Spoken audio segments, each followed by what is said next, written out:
Toon Arnold Jansen op zijn knieën viel voor het Merrie die had verlaten, trilden zijn handen niet van angst, maar van herkenning in de todbronnen. Ogen van het dier zag hij elke vreedheid die hij bekan weerspiegeld, elk leven dat hij als afval had weggekood.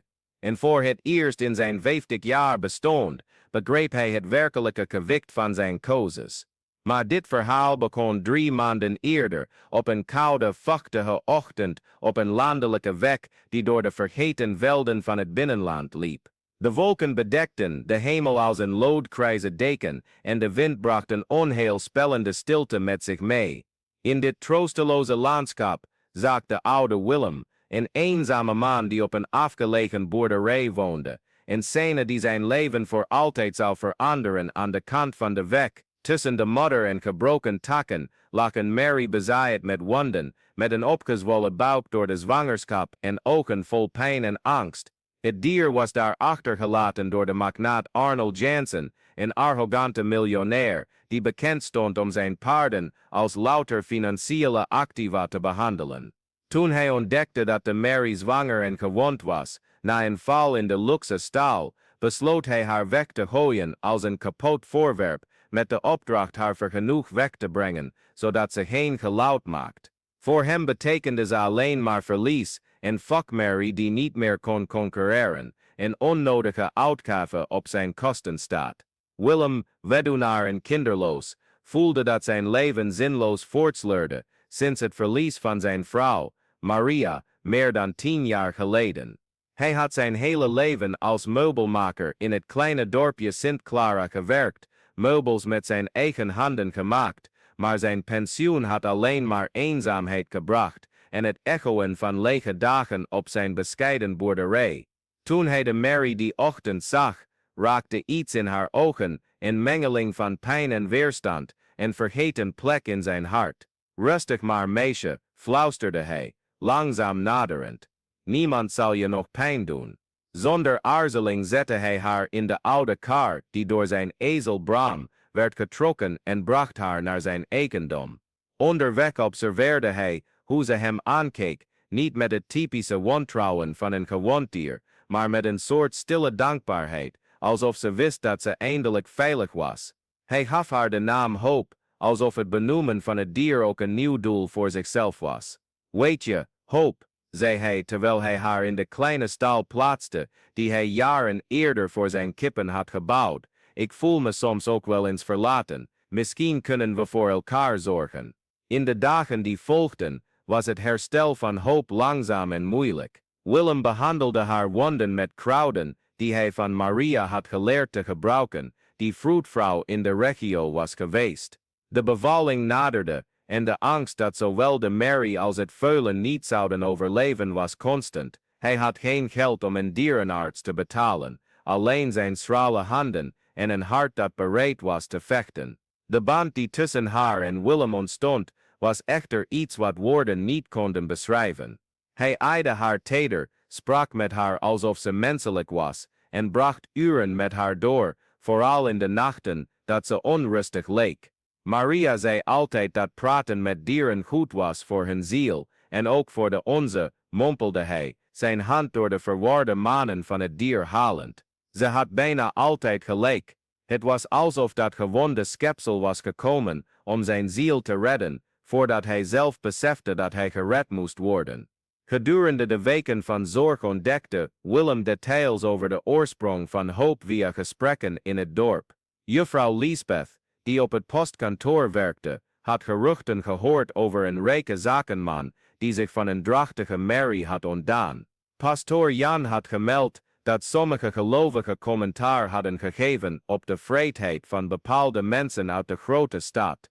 Langzaam kwam de naam Arnold Jansen naar boven in de gesprekken, samen met verhalen over zijn arrogantie en minachting voor de minderbedeelden. Het is een man die vergeten is waar hij vandaan komt, zei chef, de gepensioneerde smid. Ze zeggen dat hij arm was toen hij hier ongeveer 20 jaar geleden aankwam. Nu hij rijk is geworden met renpaarden en zaken in de hoofdstad, behandelt hij iedereen alsof ze afval zijn. Willem nam deze informatie in stilte op, maar hij voelde geen woede. Zijn levenservaring had hem geleerd dat wrok het hart verhardt, en hij wilde niet dat zijn hart weer in steen veranderde.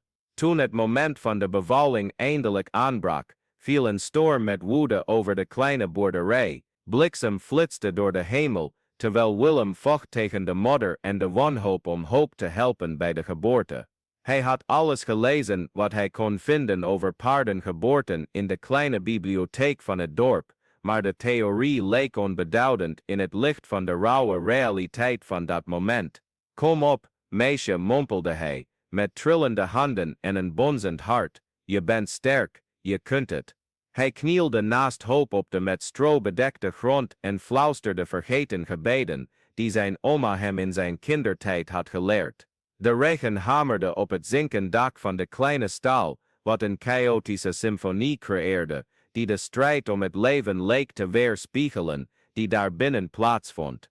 En dan tegen alle sombere voorspellingen, die hij voor zichzelf had gedaan, werd een veulen geboren. Levend, sterk, zwart als de stormnacht buiten, maar met een witte vlek op zijn borst die aan een perfect hart deed denken. Welkom in de wereld, kleintje, zei Willem, met tranen gemengd met de regen die van zijn grijze haar droepte, je zult hart heten. Want dat is wat je moeder me teruggaf. De geboorte bracht niet alleen vreugde, maar ook een golf van mysterieuze veranderingen. De wonden van hoop begonnen op onverklaarbare wijze snel te genezen. De oude Willem, die voorheen leed aan chronische rugpijn en constante vermoeidheid, werd wakker met een frisse energie en een glans in zijn ogen die hij jarenlang niet meer had gehad. Zelfs de natuur rond de boerderij leek levendiger, bloemen groeiden, waar voorheen alleen steen was, en vogels die jarenlang niet waren gezien, zongen weer in de heldere ochtenden. De eerste bezoekers kwamen per ongeluk. Mevrouw Martha, een buurvrouw, die een paar kilometer verderop woonde, was verdwaald op de terugweg van de stad en stopte om de weg te vragen. Toen ze Hoop en Hart zag, veranderde er iets in haar ogen. Wat een prachtig dier, zei ze, langzaam naderbij komend. Mag ik hem aanraken? Willem knikte en keek toe hoe de Merrie de vreemde toestond, zonder nerveus te worden. Toen mevrouw Martha haar hand uitstak om het gezicht van Hoop te aaien, gebeurde er iets buitengewoons. Voor het eerst in maanden glimlachte ze. Een oprechte glimlach, uit een diepe plek die de depressie had verborgen, sinds het verlies van haar man. Het is vreemd, zei ze, met tranen in haar ogen, ik voel me anders, lichter. Al snel begonnen andere dorpsbewoners uit het nabijgelegen dorp geruchten te horen over de oude man en zijn wondermerrie. Sommigen kwamen uit nieuwsgierigheid, anderen uit wanhopige hoop op iets dat hun pijn kon verlichten. Jan, een autistische jongen van 7 die nog nooit een volledig woord had uitgesproken, kwam met zijn moeder, mevrouw Rosa. Toen hij de zijde zachte manen van Hart aanraakte, keek hij Willem aan en zei duidelijk, dankjewel, zijn eerste woord. Duidelijk, vol betekenis, gericht aan de man die de dieren had gered die nu zielen leken te kunnen raken. In de weken die volgden, kwamen er meer mensen. Annabel, een vrouw die 8 jaar lang vergeefs had geprobeerd zwanger te worden, bracht een hele middag door naast Hoop, zachtjes pratend over haar droom om moeder te worden. Weken later ontdekte ze dat ze haar eerste kind verwachtte. De oude professor Michiel, die zijn stem was verloren na een beroerte en zich had teruggetrokken uit de wereld, herwon zijn spraakvermogen na een bezoek aan de boerderij. Niet volledig, sommige woorden kwamen nog steeds wat verward over, maar genoeg om weer met zijn familie te kunnen communiceren. De boerderij van Willem werd een toevluchtsoord van genezing en wedergeboorte, maar hij weigerde het een wonder te noemen. Wanneer bezoekers vragen stelden over wat er gebeurde, antwoordde hij altijd op dezelfde manier. Het is liefde, de liefde die zij mij opnieuw heeft geleerd. Wanneer je met heel je hart voor iets kapot zorgt, geneest het je soms terug. Als je van dit verhaal over transformatie en hoop geniet, vergeet dan niet je te abonneren op ons kanaal voor meer verhalen, zoals deze. Elk verhaal dat we delen draagt het vermogen om werkelijke veranderingen in ons leven te inspireren. en jouw gezelschap op deze reis maakt al het verschil. De roem van de plek verspreidde zich verder dan de grenzen van het kleine Sint Clara. Er verschenen reportages in regionale kranten, en zelfs een televisieploeg uit de hoofdstad kwam de onverklaarbare fenomenen op het landgoed van de gepensioneerde documenteren. Willem hield niet van de aandacht, maar wist dat hij mensen niet kon tegenhouden om te komen zoeken wat ze nodig hadden. Het belangrijkste is niet te begrijpen hoe, zei hij tegen de verslaggevers, die aandrongen op wetenschappelijke verklaringen. Het belangrijkste is dat het werkt, en het werkt omdat deze mensen hier met een open hart aankomen. Maar het verhaal was niet aan iedereen ontgaan. Vooral niet aan degene die alles was begonnen door hoop achter te laten op die koude winterochtend. Arnold Jansen zat in zijn luxueuze kantoor in de hoofdstad, toen zijn advocaat Mr. de Vries, zonder aan te kloppen binnenkwam, een tablet vasthoudend met een online artikel. Meneer Jansen, u moet dit zien. Het artikel ging over de Wonder Merrie van Sint Clara en bevatte foto's.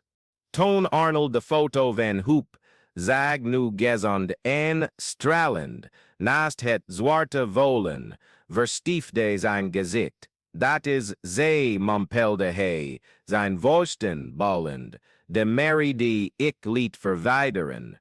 Voor Arnold betekende de situatie meer dan alleen het heropduiken van een afgewezen dier. Het was een bedreiging voor zijn zorgvuldig opgebouwde reputatie. In de sociale kringen die hij bezocht, stond hij bekend als een succesvolle zakenman en incidentele filantroop. De onthulling dat hij een drachtige en gewonde Merrie had achtergelaten, kon zijn openbare imago schaden en zijn zaken beïnvloeden. Meester de Vries, zei hij, met een beheerste maar geïrriteerde stem. Ik wil dat u de eigendomspapieren van dat dier voorbereidt. We halen haar terug. Meneer, technisch gezien is ze achtergelaten. De man die haar vond, kan beweren. Het interesseert me niet wat hij kan beweren, onderbrak Arnold. Die Merrie is mijn geregistreerde eigendom. Ik heb de papieren, en ik wil haar terug voordat dit verhaal meer schade aan mijn reputatie toebrengt. 3 dagen later arriveerde Arnold in een zwarte Mercedes-Benz op de boerderij van Willem, vergezeld door Mr. de Vries en een andere advocaat. Het contrast tussen de luxe van de auto en de eenvoud van de plek was schokkend. Het bescheiden landgoed, met zijn in een verbleekte blauwe kleur geschilderde houten huis, de onverharde tuin waar kippen vrij rondliepen, en de kleine stal waar hoop en hart rusten. Willem stond zijn kleine moestuin te wateren toen hij het geluid van aankomende auto's hoorde. Hij herkende meteen het soort bezoek aan de houding van de mannen die uit de auto's stapten. Dure pakken, serieuze gezichten, documenten in de hand. Bent u de heer Willem Jansen? Vroeg Mr. de Vries, het voortouw nemend in de onderhandelingen. Dat ben ik. Waarmee kan ik u van dienst zijn? Ik ben Mr. de Vries, advocaat van de heer Arnold Jansen, zei hij, gebarend in de richting van de zakenman. Wij zijn gekomen om een Merrie op te halen, die mijn cliënt toebehoort. Wij hebben hier alle documenten die het eigendom bewijzen. Willem keek naar Arnold, die een paar passen achter hem bleef staan, en de scène gadesloeg met een slecht verhulde minachtende blik. Het was een lange man met keurig geknipt grijs haar, gekleed in een pak dat waarschijnlijk meer kostte dan Willem in maanden verdiende toen hij nog werkte. Welk Merrie? Vroeg Willem, hoewel hij precies wist waar het over ging. Tijdens de volgende bezoeken aan zijn moeder begon ze tekenen van herkenning te vertonen, en bij elk gesprek voelde Arnold alsof hij herontdekte wie hij was geweest, voordat hij werd wie hij was. Terug op de boerderij werden deze gedachten intenser. Het zien van Willem die met zoveel toewijding voor hoop en hart zorgde, deed hem denken aan de pure liefde die hij in zijn jeugd voor dieren had gevoeld. Geleidelijk begon hij veranderingen in zijn manige door te voeren. Hij verbeterde de paardenstallen, huurde meer personeel in zodat geen enkel dier zonder de juiste aandacht zou zitten en richtte een pensioenregeling op voor oudere paarden in plaats van ze gewoon te verkopen als ze niet meer concurrerend waren. Zijn veranderingen bleven niet onopgemerkt. Andere paardenhouders begonnen te praten over de nieuwe filosofie van Arnold Jansen. Sommigen waren kritisch en noemden hem sentimenteel. Anderen geïnspireerd begonnen vergelijkbare praktijken toe te passen. Maar de diepste transformatie vond plaats in zijn relatie met mensen. Willem had hem door middel van een voorbeeld laten zien dat de ware rijkdom lag in het vermogen om een voorechte verbinding met andere wezens te maken, mensen of dieren. 6 maanden na zijn eerste ontmoeting met Hoop op de boerderij, nam Arnold een beslissing die iedereen verbaasde. Hij kondigde aan dat hij 60% van zijn jaarlijkse winst zou doneren aan een fonds voor de zorg voor verlaten dieren. En de steun aan kleine boeren in de regio. Waarom doet u dit? Vroeg Mr. de Vries, bezorgd over de financiële implicaties. Omdat ik heb geleerd dat als je het beste van jezelf geeft aan iets dat echt belangrijk is, je veel meer terugkrijgt dan je je kunt voorstellen, antwoordde Arnold. En omdat ik eindelijk heb begrepen dat echt succes niet wordt gemeten aan wat je verzamelt, maar aan wat je achterlaat. Willems boerderij bleef een ontmoetingsplaats voor mensen op zoek naar genezing en transformatie. Maar nu was het iets nog groters geworden, het centrum van een netwerk van solidariteit dat zich over de regio verspreidde. Andere gewonde dieren werden erheen gebracht en vrijwilligers kwamen regelmatig helpen met de verzorging. Hart groeide sterk en gezond op en erfde van zijn moeder het speciale vermogen om mensen alleen al met zijn aanwezigheid gerust te stellen. Hij werd een integraal onderdeel van de sessies van dier-assisted therapie die informeel op het terrein plaatsvonden. Arnold, die daar was aangekomen met de bedoeling een verloren eigendom terug te winnen, had uiteindelijk iets veel waardevollers gered, zijn eigen menselijkheid. En hij ontdekte dat hij door dat te doen een dieper en duurzamer succes had gevonden dan alles wat geld kon kopen. Op een middag, terwijl ze Hoop en Hart zagen grazen in het kleine veld achter het huis, spraken Willem en Arnold over de veranderingen die in hun leven hadden plaatsgevonden. Weet je wel dat ze je vergeven heeft, zei Willem, wijzend naar Hoop. Hoe weet je dat zeker? Omdat dieren geen wrok koesteren. Ze leven in het heden, en in het heden ben je een ander persoon dan degene die haar aan de kant van de weg achterliet. Arnold knikte, voelend het gewicht van de waarheid in deze woorden. Hij had maandenlang zichzelf gestraft voor het verleden, maar misschien was het tijd om van Hoop te leren, om het heden met dankbaarheid te leven. Willem, zei hij, ik wil je een voorstel doen. Wat denk je ervan om dit uit te breiden? Wij kunnen een officieel toevluchtsoord voor geredde dieren creëren. Ik kan de middelen regelen, en jij kunt het hart van de plek blijven. De oude meubelmaker glimlachte, maar schudde zijn hoofd. Het hoeft niet officieel te zijn, mijn vriend. Wat hier gebeurt werkt juist, omdat het simpel en authentiek is. Het gaat niet om meer middelen of grotere faciliteiten. Het gaat om meer liefde. Hoe kan ik dan echt helpen? Blijf wie je aan het worden bent. Blijf verspreiden wat je hier hebt geleerd. Elke persoon die je met vriendelijkheid raakt, zal anderen raken, en zo voort. Zo verandert de wereld, één ziel tegelijk. In de maanden die volgden, verspreidde het verhaal van Hoop, Willem en Arnold zich verbuiten de grenzen van Sint Clara. Niet alleen via de meeën, maar ook via de mensen die door hun levens waren geraakt. Jan, de autistische jongen die zijn eerste woord had gesproken door Hart aan te raken, begon regelmatig te praten en werd een gepassioneerde voorvechter van dierenrechten. Annabel, die zwanger was geworden na haar bezoek aan de boerderij, noemde haar dochter Hoop, ter eer van de Merrie, die haar geloof in de mogelijkheid van leven had vernieuwd. Michiel, de leraar, die zijn stem had teruggekregen, ging weer lesgeven, maar nam nu ook verhalen over compassie en tweede kansen op in zijn lessen. Maria, de gepensioneerde verpleegkundige, richtte een maandelijkse steungroep op voor verzorgers op de boerderij. En Arnold, hij werd een constante aanwezigheid in de gemeenschap, niet alleen als weldoener, maar als iemand die oprecht geïnteresseerd was in het welzijn van de mensen om hem heen. Zijn manige werd een model voor ethische dierenbehandeling en hij ging lezingen geven op universiteiten over verantwoord ondernemen en persoonlijke transformatie. Maar misschien was de meest significante verandering wel de manier waarop hij met zichzelf omging. De arrogante en ongevoelige man die een gewonde Merrie aan de kant van de weg had achtergelaten, had zijn verloren menselijkheid teruggevonden en daarmee een vrede die geen hoeveelheid geld kon kopen. Op een gouden herfstdag, bijna een jaar na de eerste ontmoeting op de boerderij, zaten Willem en Arnold op de veranda van het kleine huis naar Hoop en Hart te kijken, die op het veld speelden. Het veulen, nu een jonge energieke paard, rende in cirkels rond zijn moeder, die hem observeerde met de serene geduld die haar handelsmerk was geworden.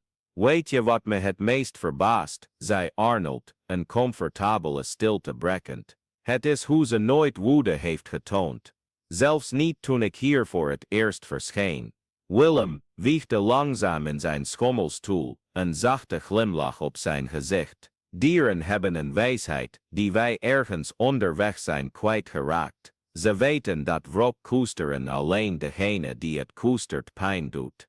Hoop begreep dat je niet meer de man was die haar aan de kant van de weg had achtergelaten. En hoe wist ze dat? Omdat toen je die dag op je knieën viel, boog niet alleen je lichaam zich. Het was je trots, je masker, al die hardheid die je droeg. Ze zag je naakte ziel en herkende de goedheid die daar begraven lag.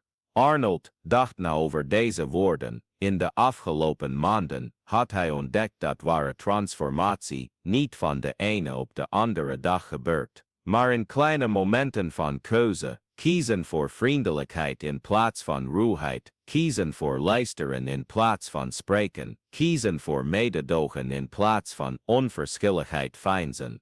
Willem, mag ik een persoonlijke vraag stellen? Natuurlijk, was je niet boos toen je ontdekte wie ik was, toen je hoorde dat ik Hoop had achtergelaten? De oude meubelmaker stopte met wiegen en keek Arnold recht aan. Ik was verdrietig, gaf hij toe, heel verdrietig, maar boos. Nee, weet je waarom? Omdat boosheid een luxe is die ik me niet kan veroorloven. Toen Maria stierf, was ik heel boos op God, de wereld, het leven, en die boosheid had me bijna van binnenuit vermoord. Het maakte me bitter gesloten, eenzaam. Pas toen ik leerde die waarde om te zetten in compassie kon ik weer leven. En hoe doe je dat? Hoe verander je waarde in compassie? Door te begrijpen dat de persoon die je pijn doet meestal zelf ook pijn heeft. Je hebt Hoop achtergelaten niet omdat je slecht was, maar omdat je was vergeten hoe je moest liefhebben. En mensen die vergeten hoe ze moeten liefhebben lijden. Altijd, zelfs als ze het niet toegeven. Deze woorden raakten Arnold diep. Het was waar. Gedurende al die jaren van zakelijk succes was hij diep ongelukkig geweest. Hij isoleerd in zijn arrogantie, niet in staat om oprechte connecties te vormen, altijd achterdochtig over de motieven van de mensen om hem heen. Maria moet een heel bijzondere vrouw zijn geweest, zei hij. Dat was ze. Maar weet je wat ze zou zeggen als ze hier nu was?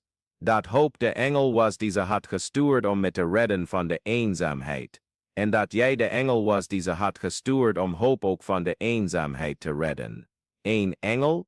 Arnold lachte, maar niet sarcastisch, met een soort verbaasde verbazing. Waarom niet? Zelfs zonder het te weten was jij degene die Hoop in mijn leven bracht, en via jou vond ze haar ware doel. Soms zijn we instrumenten van goede dingen, zelfs als onze bedoelingen niet de beste zijn. Op dat moment, alsof ze het gesprek had gehoord, naderde Hoop de veranda. Hart volgde haar, zoals altijd nieuwsgierig. De Merrie bleef voor de twee mannen staan en keek hen aan met die gouden ogen die een symbool van wijsheid en vergeving waren geworden, voor iedereen die haar kende. Arnold stak zijn hand uit, en zij raakte hem zachtjes aan met haar snout. Een eenvoudig gebaar, maar vol betekenis. Het was alsof ze zei, het is goed. We zijn allemaal waar we moeten zijn. Je weet dat verhalen, zoals de onze niet per ongeluk gebeuren toch, zei Willem, de interactie observerend. Wat bedoel je? Ik denk dat wij allen, jij, ik hoop, elkaar nodig hadden, om te worden, wie we moesten zijn. Jij moest je menselijkheid herontdekken. Ik moest mijn doel herontdekken. En hoop moest een plek vinden waar ze haar pijn kon omzetten, in genezing voor anderen. Arnold knikte, voelend de diepe waarheid van deze woorden. Zijn hele leven had hij geloofd in totale controle, in absolute onafhankelijkheid. Maar nu begreep hij dat de mooiste dingen in het leven gebeurden, wanneer je jezelf toestond afhankelijk te zijn, wanneer je erkende dat je anderen nodig had, net zoals zij jou nodig hadden. De maanden daarna bleef de boerderij een baken van hoop voor de regio. Maar misschien was de meest blijvende impact de verandering, die zich als golven van daaruit verspreidde. Arnold implementeerde programma's voor dierenwelzijn in zijn hele netwerk van bedrijven. Willem begon bezoek te krijgen van studenten diergeneeskunde die geïnteresseerd waren in het leren over mededogende dierzorg. Het verhaal bereikte zelfs de oren van andere ondernemers, van wie sommigen hun eigen praktijken begonnen te heroverwegen. Meneer de Vries, de advocaat van Arnold, vertelde hem dat hij pro bono werk was begonnen voor dierenasielen. Geïnspireerd door de veranderingen die hij bij zijn cliënt had gezien. Weet je wat mij het meest verbaast in dit alles? Zei Arnold tegen Willem, tijdens een van hun avondgesprekken. Het is hoe het geluk dat ik nu voel anders is dan het geluk dat ik dacht te voelen vroeger. Hoezo? Vroeger zocht ik voldoening in winnen, in accumuleren, in boven anderen staan.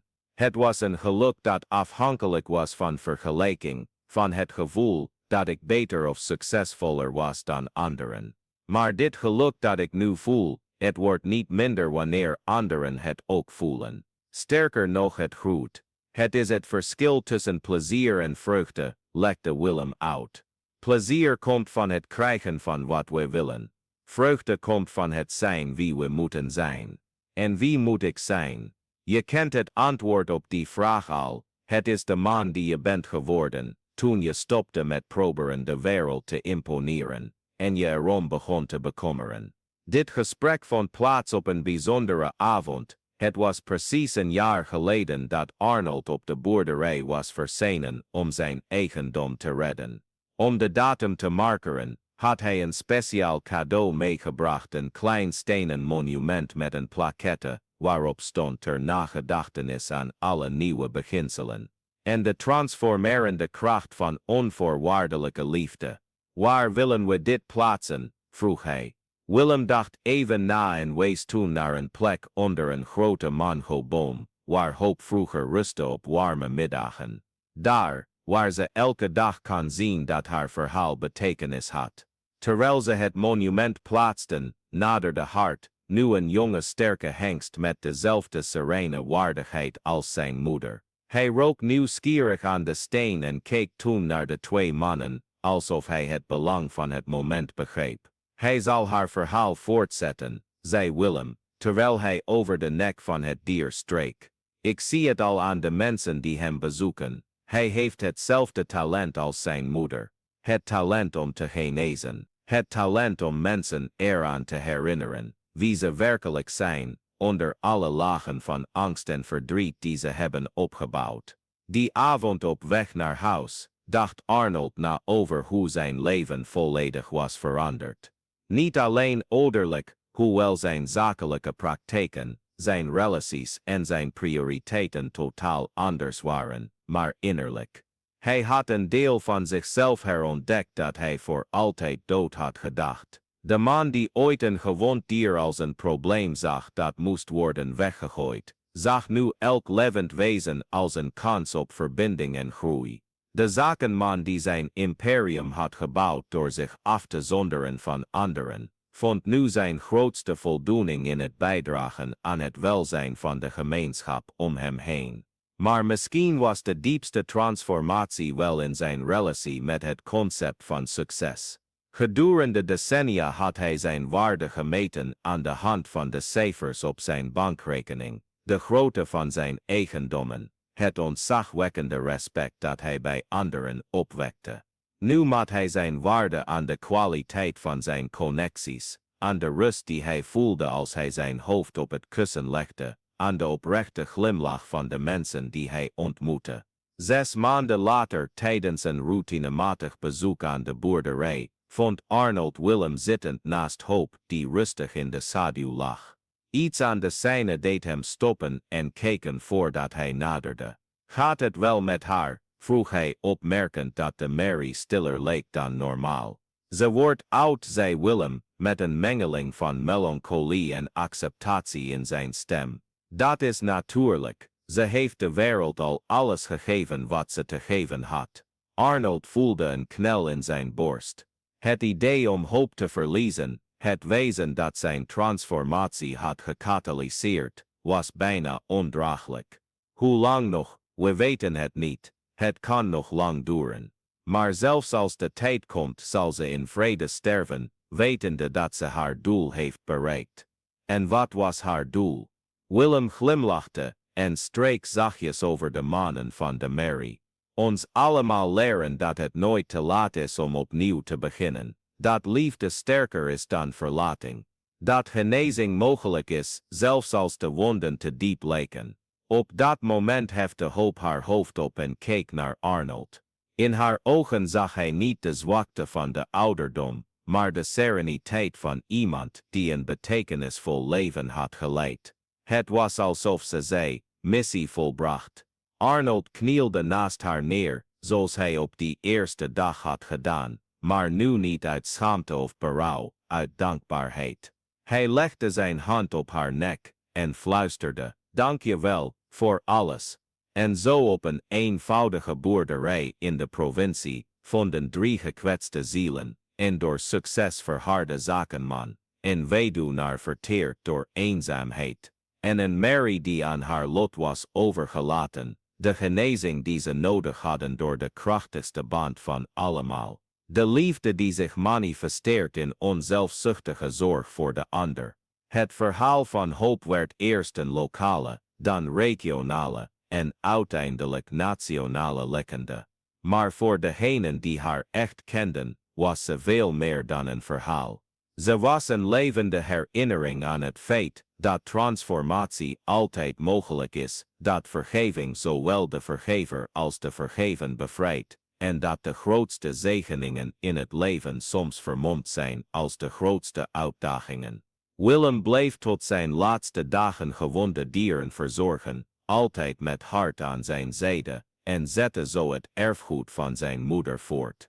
Arnold werd een van de meest gerespecteerde ondernemers van het land, niet vanwege de omvang van zijn fortuin, maar vanwege de integriteit van zijn zaken en de edelmoedigheid van zijn hart.